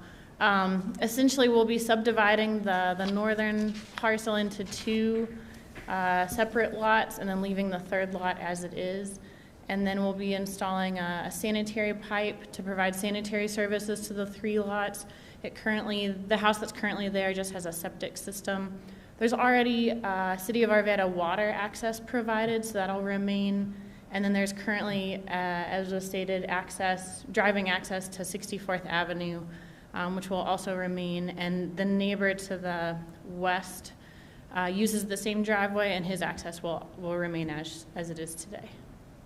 As they said, we went to a neighborhood meeting, and the residents in the area were concerned about, originally we were proposing to have a mixed-use zoning. So since there were so many concerns about mixed use, we compromised and adjusted, and now we're requesting the R13 zoning, as was stated earlier. I think that's all that we have. If you guys have any questions, we'd be happy to answer them. Okay, is there anyone else that wishes to testify on this issue? Seeing none, I'll close the public comment portion and open it up for city council questions or actions. Why don't you all, stay down here in the front row in case we do have any questions or issues we want to direct to you. Mr. Jones. Just a question, and maybe this is, I don't know if this is for the applicant or for the staff, but why was the change from mixed use then to R13? Is that the appropriate zoning for those parcels, or that 2 acres of land?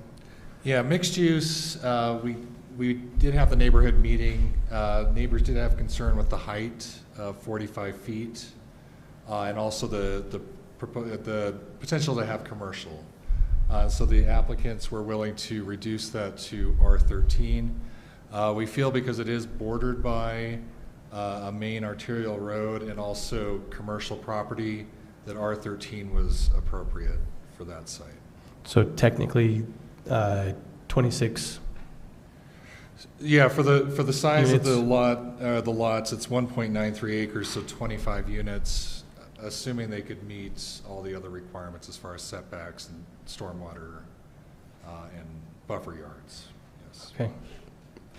All right. Thank you. Mr. Marriott. Yeah, I have a question. So it looks like you're adding kind of down the center, down part of that, access to the sanitary sewer system in Arvada, which you would gain with the annexation. Is there any thought or ability to make that same access available to the next house to the west? It looks like the corner of their property gets real close there. How does that work? Is that just not work, or is that possible? Or I think it is a possibility. I mean, I think our engineering team would have to look at it. This is the annexation. At some point, this will likely come in for development. At that time, that is something that could be considered. Okay. Thank you. I'll ask a question. Realistically, how many units could go onto this, or I mean, when we finally see that kind of development plan coming forward? Because there is a requirement, because there are single-family homes on 2 sides and then commercial, they will be required to have a buffer yard, which is vegetative. That's going to squeeze them in, minimum of 10 feet if they have fencing, 20 feet if more. With stormwater, due to the size of the lot, they're going to have stormwater detention. Also, the slope of the lot. I haven't calculated out. 25 might, I don't know if they're going to be able to get that amount based on the other restrictions that are on that lot. Okay. Ms. Simpson? Thank you. Just a follow-up question on that. What would you envision going there? Because I see the heights are reduced, obviously, to 35 feet with R13. Would it be potentially townhomes like we've heard about a lot tonight, or potentially apartments or condos? Most likely with R13, probably I would say townhomes. However, it does allow for multifamily. But that would, with the 35-foot limit, that does restrict putting in multifamily. Thank you. Yep. Mr. Jones? I'm prepared to make a motion. You may.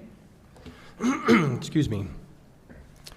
I move that the ratification and approval of CP 2021-0003, a resolution by the Planning Commission for the City of Arvada, Colorado, to amend the 2014 Arvada Comprehensive Plan land use designation pertaining to 15812 West 64th Avenue from LDR low density residential to MDR medium density residential be approved.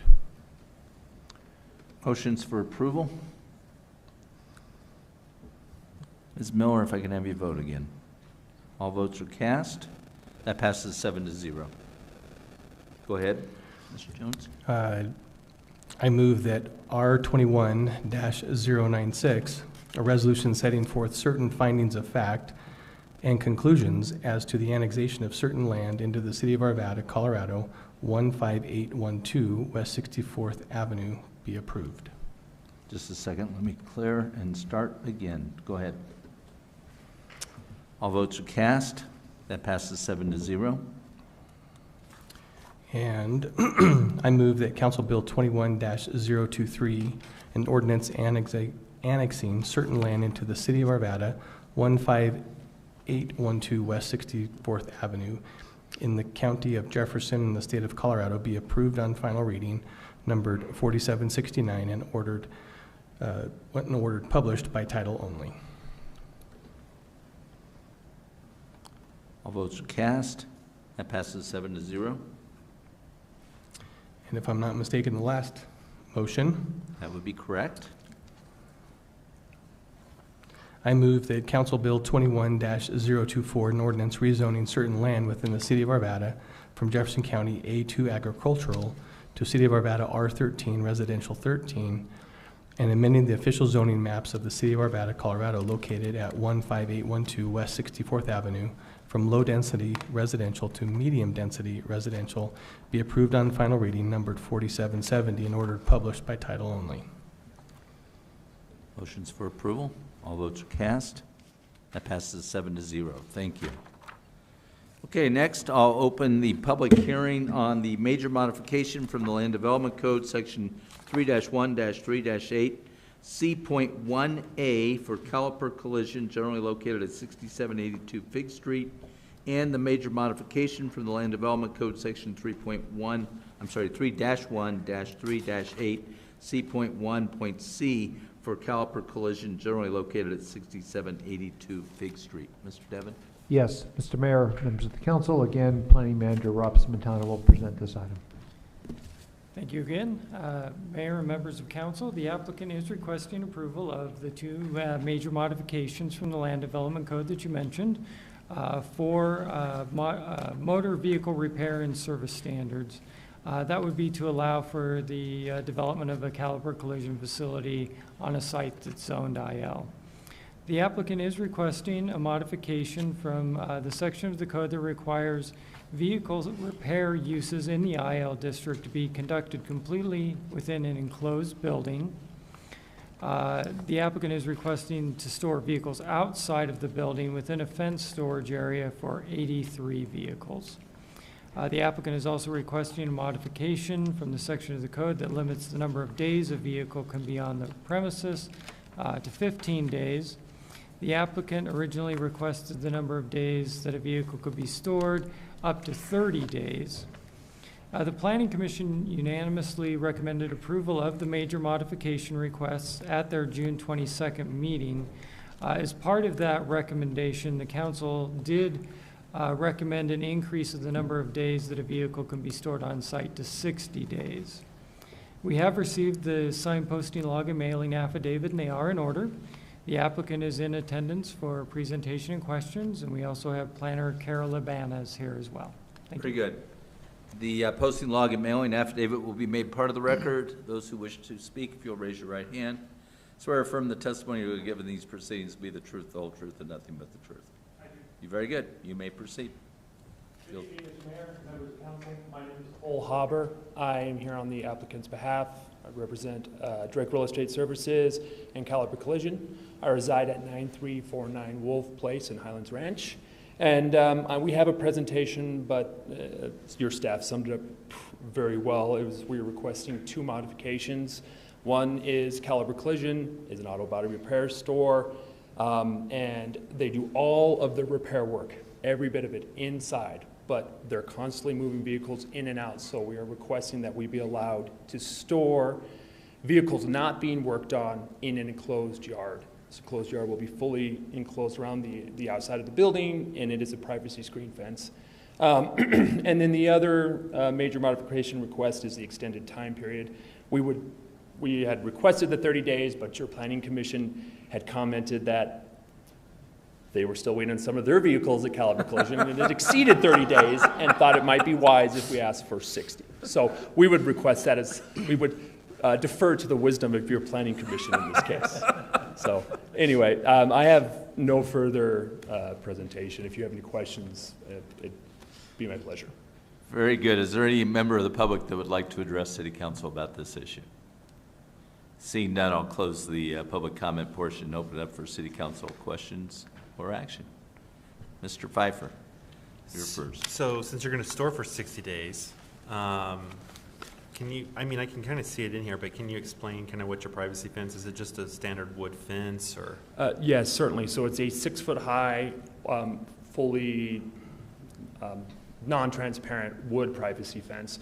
And then we did, I believe in the, I don't know if you guys have the landscape plan in your packet. I think several slides in the presentation, we have a copy of the landscape plan, but we did provide a couple more slides, right there.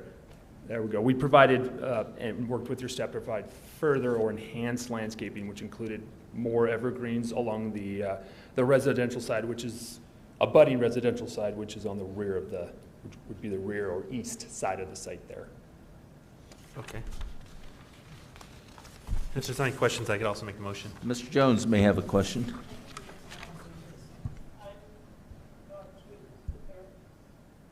Somebody on Okay, so we do have some public testimony? I believe it's Wade Norris.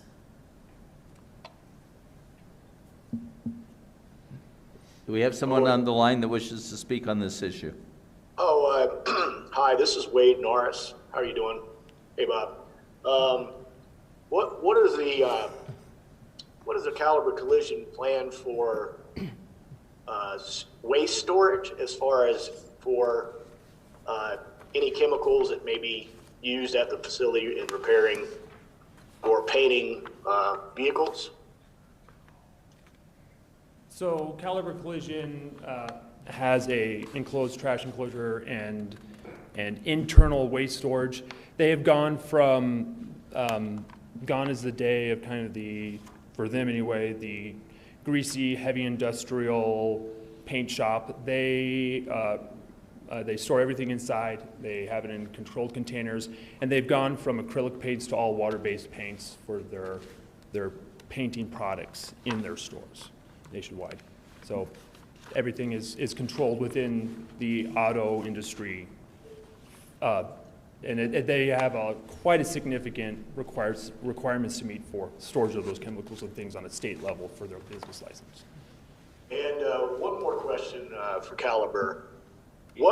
Which street will be the entrance for the cars and tow trucks and stuff? Will it be on Eldridge or Fig? Which side will it be on? It will be on Fig Street. So the main thoroughfare that everybody drives on? Yes, sir. Okay, all right. Okay, thank you. You bet. Did we have anyone else signed up to speak? Thank you. Mr. Jones? No, I had a similar question to Bob or Mr. Pfeiffer, and I was going to also offer to make the motion, but he's first, so go ahead. Thank you, Mr. Jones, and hi, Wade. How are you? Yeah, of course I said I was going to make the motion, and then of course I don't have it right in front of me, so my apologies. All right. I move that the major modifications from the Land Development Codes, subsection 3-1-3-8C.1.A, which requires vehicle repair to be conducted within a completed enclosed building to allow Caliber Collision, generally located at 6782 Fig Street, to store vehicles outside of the building within a fenced storage area for 83 vehicles, stalls be approved. This motion is based on the finding of fact adopted by the Planning Commission. Motions for approval? All votes are cast. That passes 7-0. Thank you.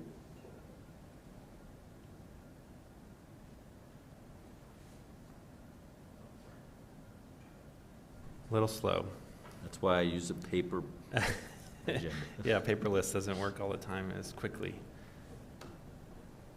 I move that the major modifications from the Land Development Code subsection 3-1-3-8C.1.C, which states that storage vehicles on the premise shall not exceed 15 days to allow Caliber Collision, generally located at 6782 Fig Street, to store vehicles for 60 days be approved. Motions for approval? All votes are cast. That passes 7-0. Congratulations. Thank you very much. And now I'll open the public hearing on the conditional use application to allow light industrial uses within a new commercial flex building located in a CG, Commercial General Zoning District for Centerland at Indiana Business Park, generally located at 14763 West 65th Way and 6595 Holman Street. Mr. Devon. Yes, Mr. Mayor, members of council. We again will have Planning Manager Rob Smetana introduce this item. Thank you again. Mayor and members of council, as you mentioned, the applicant is requesting approval of a conditional use in order to allow for light industrial uses within a new building. The conditional use would allow the property owner to lease tenant space in the proposed building to businesses that would be defined as light industry in the Land Development Code. The proposed building is approximately 35,000 square feet in size and would contain up to 12 tenant spaces, each with their own overhead door. The Planning Commission unanimously recommended approval of the conditional use request at their June 22nd meeting. We have received the signed posting log and mailing affidavit, and they are in order. The applicant is in attendance, and we also have Planner Jeremiah Bebo here if you have any questions for staff. Thank you. Very good. The posting log and mailing affidavit will be made part of the record. Those who wish to speak, if you'll raise your right hand. Swear or affirm the testimony you're giving these proceedings will be the truth, the whole truth, and nothing but the truth. I do. Very good. The applicant wishes to make their presentation. Yes, please. Good evening, Mayor Williams and members of council. Can we bring up the presentation? Fantastic.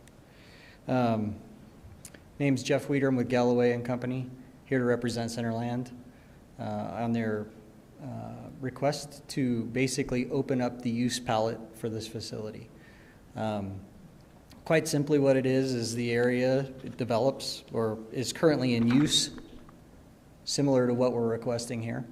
And what it does is it allows the tenants to not just sell or do retail and commercial, allows them to allows them to make and assemble, right? And if they want to make and assemble goods, they can then sell it.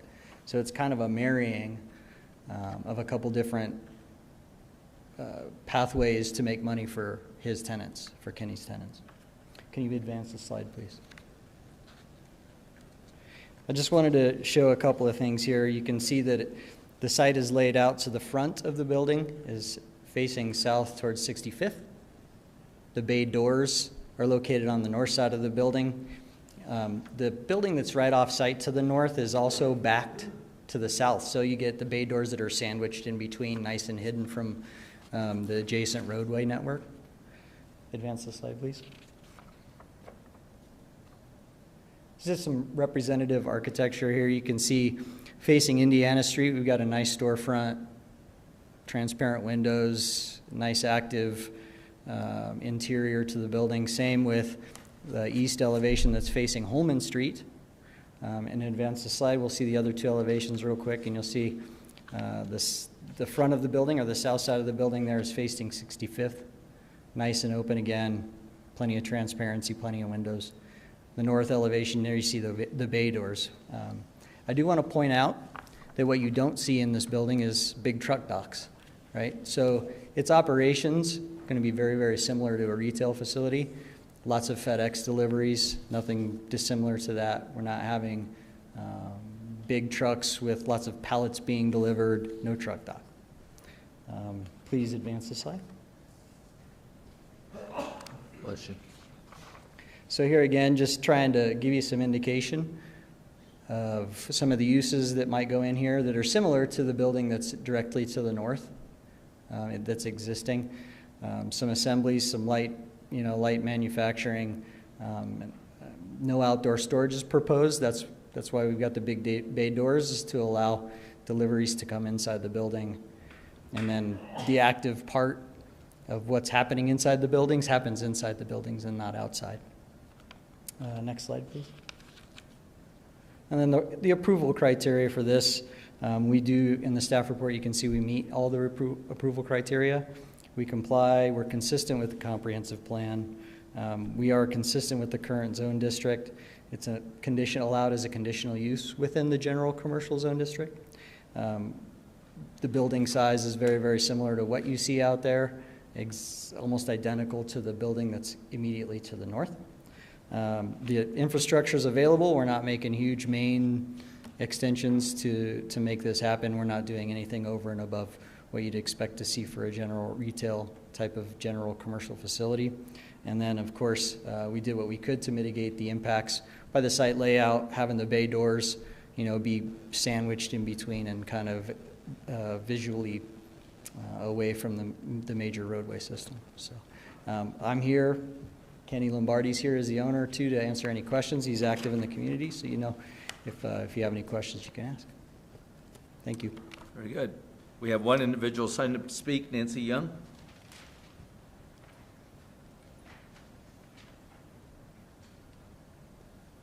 Thanks for sticking with us tonight. Good evening. It's great to be back in City Hall. I oppose this development for a reason that probably won't fly. This is the last remaining structure located at Ralston Crossing, a community that predates Arvada. The crossing was originally a blacksmith shop, a school, briefly a post office from 1868 to 1870, and a stage stop and general supply store. It was built on the land of Frank McQuiston. McQuiston came to Colorado in 1859 with the gold rush. He went back to Mankato, Minnesota, and brought his family here in late 1863. On the way, he stopped in Coon City, Iowa, and bought a gum log, that is, a hive of bees inside a log. Those were the first bees carried in his covered wagon across the plains to Colorado. And that was acknowledged by the Colorado Beekeepers Association in 1902 at their September meeting. McQuiston himself had a grand career here in Colorado. Not only was he the postmaster of the short-lived Ralston Crossing Post Office, but he was also a county commissioner, having been elected for 3 terms. And in that era, the county commissioners basically controlled all the land. He served from 1887 until 1892. It breaks my heart to see the last standing structure of Ralston Crossing get demolished. The whole west side and the wonderful history out there will soon all be demolished, with perhaps the exception being the Presbyterian Church, which is today a wedding location and photography studio. Thank you. Thank you, Ms. Young, and I really do appreciate your concern for the history of our community. I will give the applicant an opportunity to respond to the testimony. If you've got anything you want to say, I don't know if any proposals or thoughts you might have on that. No, I appreciate her thoughts as well. Again, we're here to just hear the conditional use for the use palette, to develop under a general commercial guideline, which we meet all the regulations through our first review with the staff. We meet those regulations, and otherwise it would be an administrative action and administrative review. So. Thank you. Okay, I'll open up for City Council questions or actions. Mr. Jones, looks like you're... I'd like to reserve the motion. You have done so. Anybody else wishing to speak? Mr. Pfeiffer? Well, it's probably more of a question for Ms. Young, but I mean, I'm assuming this is not on historical registry or anything like that. No, it is not on any registry. Okay. Unfortunately. The city had its opportunity. Okay, thank you, Ms. Young. Ms. Simpson? Yes, thank you. Mine's more for our city team. Do we know the condition of the building Ms. Young is referring to? Is it dilapidated or is it salvageable? You know, I personally don't know the condition of it. I do know that the property does have a fairly substantial history of code enforcement related issues, particularly related to the use of the property and being in conflict with the current and past codes. I don't know the specifics of those. I just know that there is a pretty substantial code enforcement history on the property. Okay, thank you. Just a thought, if the building or something within the built structure is salvageable, perhaps we can salvage it and use it as part of our historical attractions in another part of the city or whatnot. I'd hate to lose a valuable piece of the city, but it has to be something that we can actually maintain. So, thank you. Ms. Ford. Well, along those lines, is it possible that the developer or the owner of the building could erect a sign to identify the property as to the history of what it was, to keep that in the minds of Arvada residents? Would that be onerous?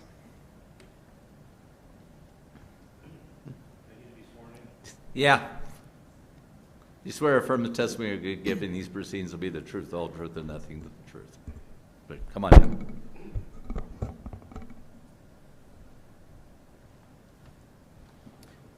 Good evening. Kenny Lombardi, 12812 West 80th Place.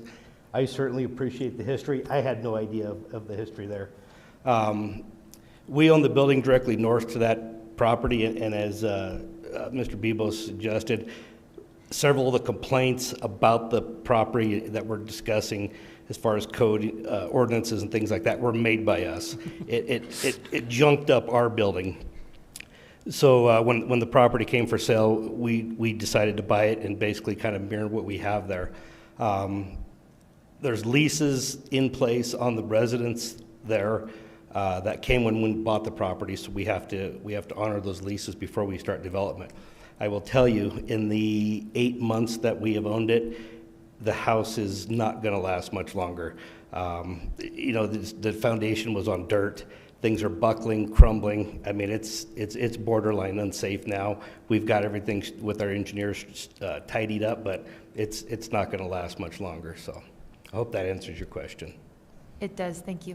You bet. Mr. Lombardi, before you leave, is it possible to do some photo history, get some pictures of it, so that photos can be preserved? Things Absolutely, of that yeah. nature? Whatever. I mean, we have drones in house. We'd be glad to do some aerial photos, things of that nature.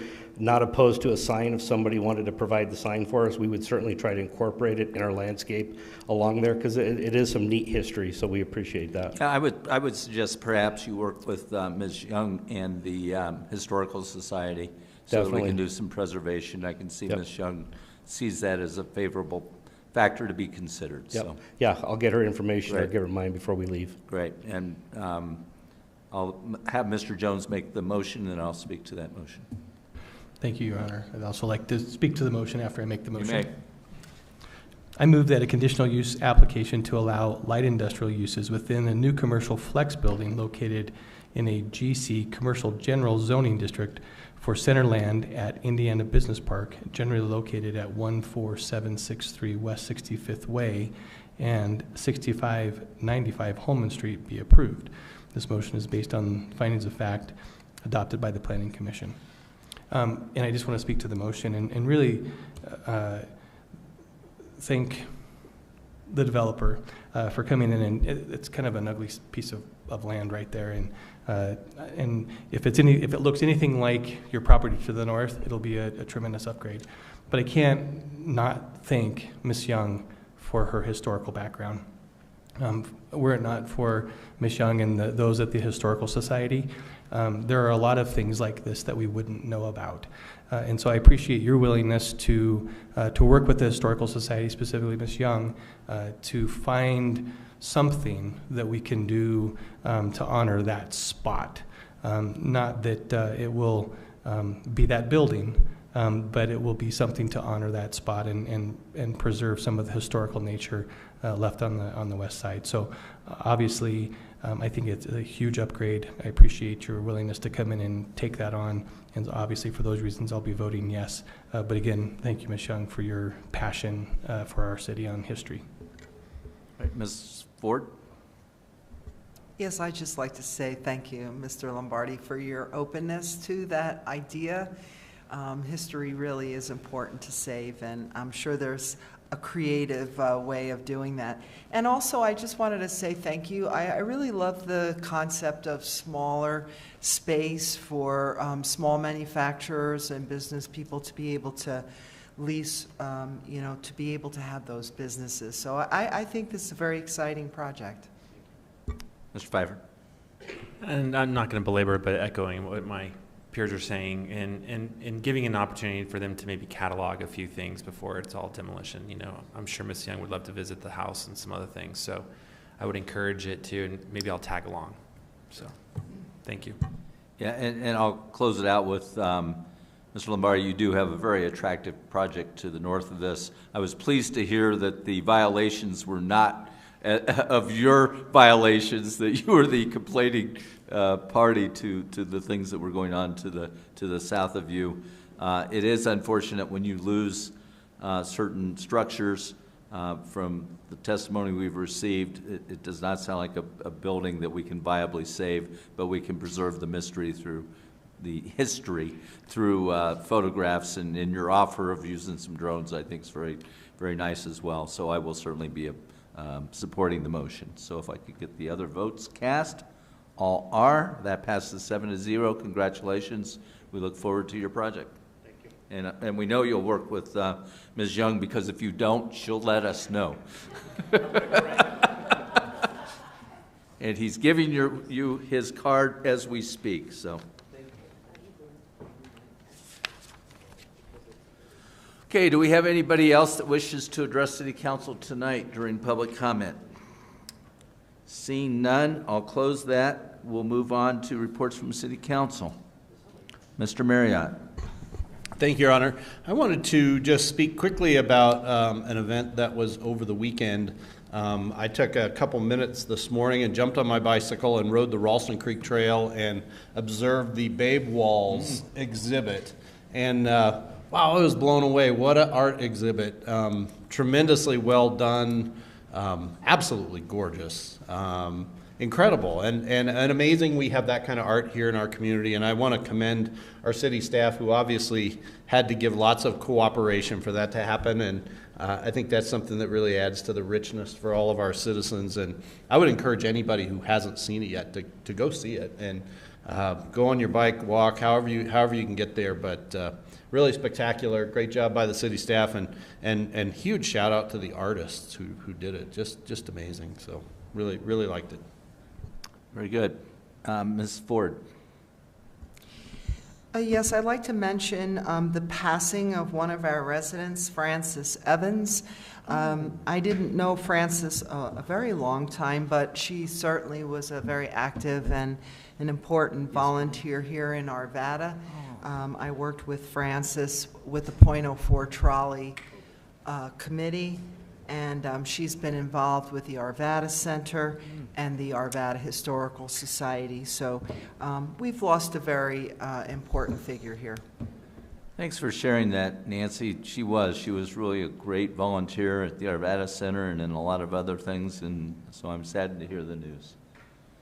Dot Miller. Same, shocking. She was a fabulous woman. I knew her. So I just wanted to say, I'm excited that people are back out in festivals. So we had the Blues and Barbecue for Better Housing Festival this Saturday. Record attendance. It is our hope, and we're still counting the numbers, that we will give $100,000 to Habitat for Humanity, and that includes the roofs that we will be putting on. So this will be our biggest year yet. 24 years ago, my husband, Ranger Miller, started this festival, and he gave $300 the first year. And years later, he remembered being at an Evergreen chili festival, something like that, Chili Fest in Evergreen, and they had given a $30,000 check to a nonprofit, and he said, someday my festival is going to give $30,000. And this year he's given $100,000. So huge shout out to everybody that participated and got involved in Blues and Barbecue this year. Appreciate you. Very nice. I want to make a brief comment, and public comment, and I made this comment at the start of it, that we refrain from talking, we avoid debates, but I got to tell you, I have to sit on my hands and really control myself when we have people who come up here who attack our team at the city. It's not appropriate, to say that we don't have people who are competent to negotiate contracts. They do it each and every day.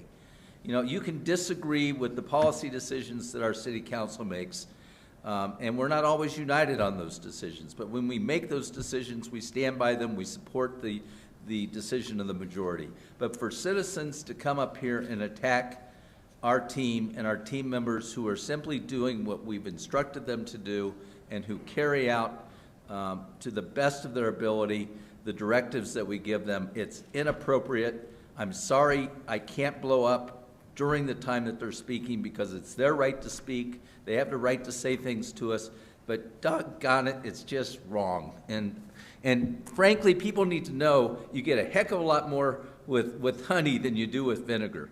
And that pertains to other public hearings that we've had where people, you know, accuse our team members of being corrupt or whatever. You know, we believe in our team here at the city. And when you come before us and make those kind of accusations, all you're doing is hurting your credibility. And I'll leave it at that. Mr. Hear, Devlin? hear. Thank you, Mr. Mayor, and thank you, council, for your support. We really appreciate it. I know our team appreciates it. The only thing I wanted to mention is that next Monday we'll be having 2 workshops, one on traffic calming, pilot projects update, and we'll also discuss with you the proposed ordinance for rules and regulations related to micromobility. Thank you. Very good. Ms. Morris? Nothing from me, Your Honor. Okay, we'll stand adjourned.